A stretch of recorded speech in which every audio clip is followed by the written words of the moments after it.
Hello everyone. In this video I want to talk to you about the liquefaction and predicting this phenomena and how we can understand the area with a specific potential of liquefaction and what's happening in this system and what should be considered and what should be looking in the outputs to understand this phenomena happened.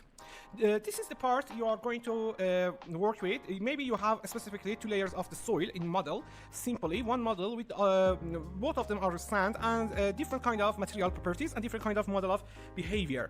Look in the specific part. The first thing in Plaxis, you should be aware of the liquefaction, how it's happening. In Plaxis, especially when you want to understand this system, we need to understand two specifically models which Plaxis creating it developed for understanding liquefaction. One of them is UBC3D PLM, UBC3D Plaxis liquefaction model, and other is in 2D, of course, PR4 sand model or PR4 silt model.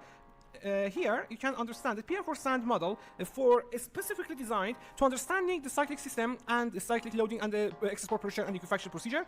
One specific model which developed through Plaxis system, also called UDCAM-S, and this is completely understanding the foundation under the cyclic, specifically in the offshore system. When you want to understand the wave effects of the waves of the sea, and when offshore system like this and like wind turbines wants to react against all these effects, UDCAM is your model through the cyclic loading. But right now, always you cannot be able to reach to the right model. So what do I have? Maybe from a simplest model, a simpler model like hardening soil or hardening a smaller strain, maybe I can reach to this idea where exactly the liquefaction happened and how we can predict the liquefaction phenomena. I use the HSS small model and undering system A.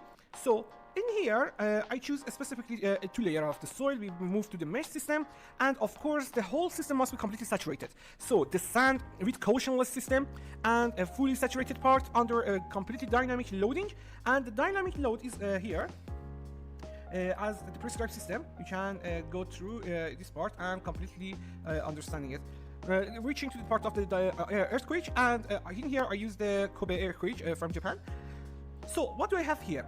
And how we can understand the liquefaction phenomenon happened if I cannot reach the specific details of a very advanced model like PO4 sand, PM4 sand, or UBC3 PLM for understanding the exact happening of liquefaction.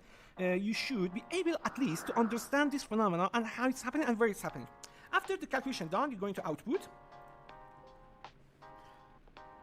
You can see in the output what we are having, and in here you just have exactly the movement. So I'm going to deactivate the element counter, having the understanding. Liquefaction happens exactly where you do not have the effective stress, and principal effective stress is completely zero, but the saturation system is completely 100%, and the soil does not have enough space to move water around it and make the drain system.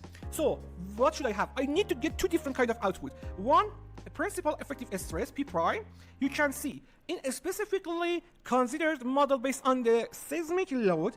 In this part, you can see the system does not accept the effective mean stress. So this layer, the top of this layer, the top of this top layer, actually, you can see the liquefaction, you can see the effective stress is completely zero. So what am I going to do? I'm getting another output. Does we have the saturation system here? Yes, the saturation completely happened. So this prediction going to give me this idea. Listen carefully, guys. This prediction give me specifically this idea. This area having the potential of liquefaction phenomena. So that means the liquefaction could happen in this area. So what do you have in here? If you are going to use the very high and specifically needed energy of the dynamic loading, you might experiment the liquefaction in this specifically output tool. Going to stress, plastic point history, and plastic point history liquefaction. In here, we cannot have it.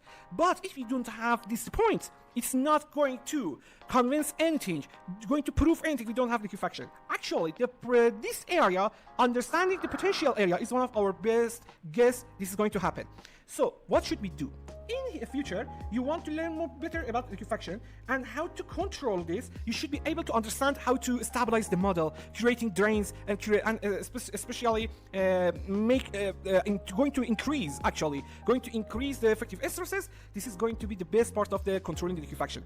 But actually, you can understand when in your model you are using, besides this one, besides the hardening cell, the smallest ring, you are going to use especially UBC 3D PLM in 3D or 2D, and PF for Sun in 2D, of course, specifically. You can be able to completely understand the per ratio and how this specific part happened.